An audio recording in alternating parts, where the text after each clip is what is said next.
So I had someone ask me how turbochargers work and why engines are more efficient with turbochargers.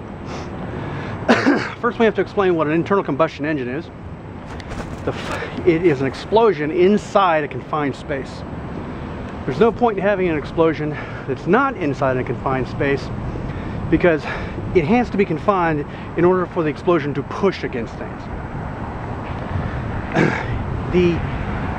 Inside an engine you have a piston, and it's held inside a cylinder. And every time that piston goes up to the top, it compresses the fuel-air mixture.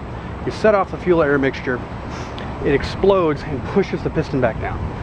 Then on a four-stroke, it comes back up the next time, pushes out the exhaust, and does not explode. There's no explosion the next time. So every other time the piston goes up to the top, there's an explosion, pushes the piston back down. That's why you have multiple pistons in most engines, and it helps keep the engine running from in between explosions.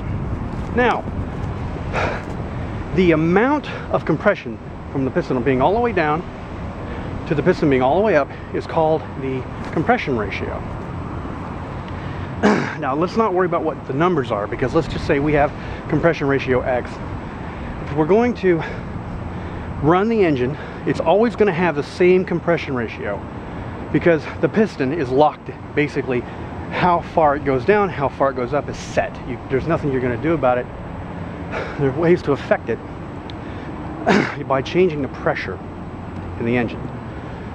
By changing the amount of fuel-air mixture that goes into the engine, you can effectively change the ratio of the compression. So the more material you squeeze in that tight space and set off all at once, the bigger bang you get. The bigger bang you get, the harder the piston goes down. What a turbocharger does, and what a supercharger and all these things do, are increase the pressure inside the engine. They increase the amount of air-fuel mixture going into the piston every time it wants to go squeeze and make an explosion. So they all basically do the same thing.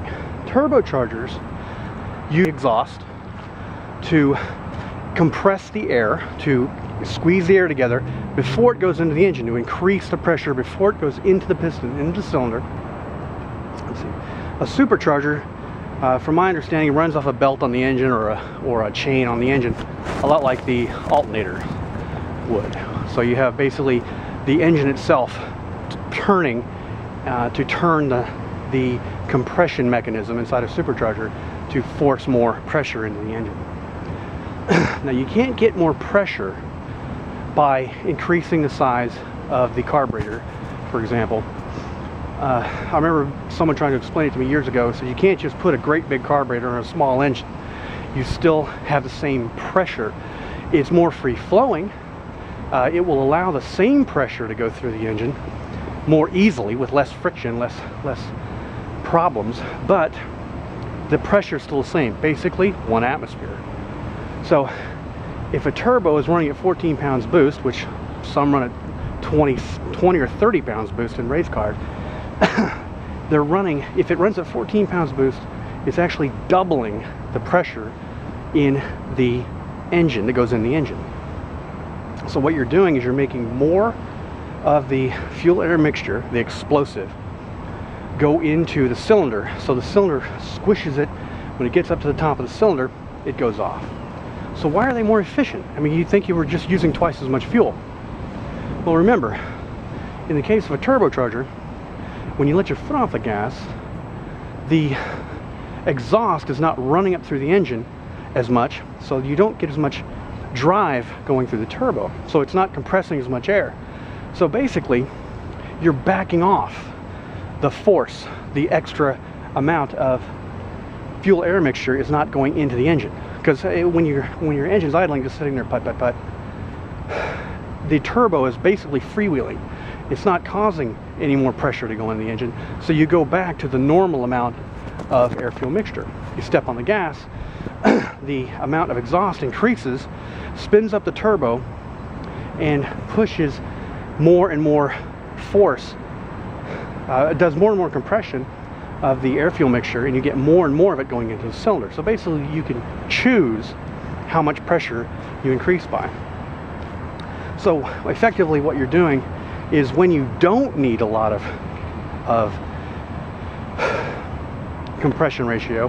When you don't need a really high compression ratio, you let the turbo go to freewheel. It's called wastegate. It just lets the excess pressure out. And the vehicle runs on a lower pressure, less air-fuel mixture. So you're using less fuel, you're burning less fuel. It's still, if you tune the engine correctly for both high and low pressure, it's still running efficiently. So you save on fuel when you don't need it. And then when you want to go faster, when you want the engine to output more, you step on the gas, spin up the turbo, you close the wastegate, the pressure goes up in the engine, and you're shoving more and more of the air-fuel mixture into the engine. That's why they're more efficient. They give you a broader range of the use of your compression ratio in the engine. And you're basically flubbing the compression ratio. Now, here's an example. On one of those car shows that played on PBS a million years ago, I remember hearing a story about an early 80s model Chevrolet Suburban. It accelerated from 0 to 60 in 20 seconds. It was not designed for speed. It was a big, heavy bulk. And it also got 13 miles per gallon. So what happened was, this show took it on as a challenge. They said, okay, let's see if a turbocharger will help. So they had to, I believe they had to swap out this head gasket and modify the engine a little bit to handle the higher pressure. But they put the turbocharger on it, and it went from 0 to 60 in 12 seconds, which is a heck of a boost when you're talking about from 20 to 12. And the fuel economy, so anyway, they went from 13 miles per gallon to 17 miles per gallon because it made the engine run so much more efficiently. Plus, I'm sure they tuned it up in the process of doing all this. So that helped, I'm sure. But, so turbos can work to make an engine a lot more efficient. It helps if you design the engine from the get-go with turbo in mind. You'll get a lot more efficient use out of it. So what is turbo lag? Turbo lag is the time it takes between idling of the engine and the turbo is just sitting there doing nothing, to the engine powering up and the exhaust having enough pressure to start the turbo going and putting additional pressure into the intake side of the engine. That's turbo lag. This is also why some vehicles have multiple turbos, or some vehicles will actually have different size turbochargers. There was one race car that actually had a small supercharger that started pumping increasing pressure immediately as soon as you started pressing the gas, and a very big turbocharger that took forever to wind up. Nowadays they've designed cars from the get-go with turbos, and they're designed to run even at low boost, variable boost pressures at low RPM, so the amount of turbo lag is almost non-existent. It used to be a running joke that you could beat a Ferrari off the line until the turbo kicked in. And this was in the 70s, 80s maybe, when Ferraris and all these high-end supercars, they were really fast, but they had turbo lag, so they had to sit there and wait for the turbo to kick in. You go, and then it was gone, like a Millennium Falcon or something.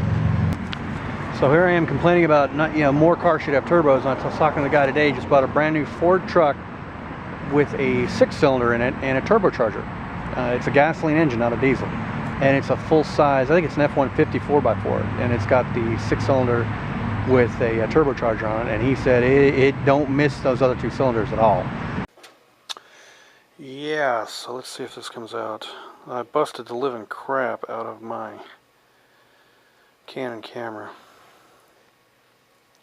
Let's see if I can get it close. There we go. But screen still works.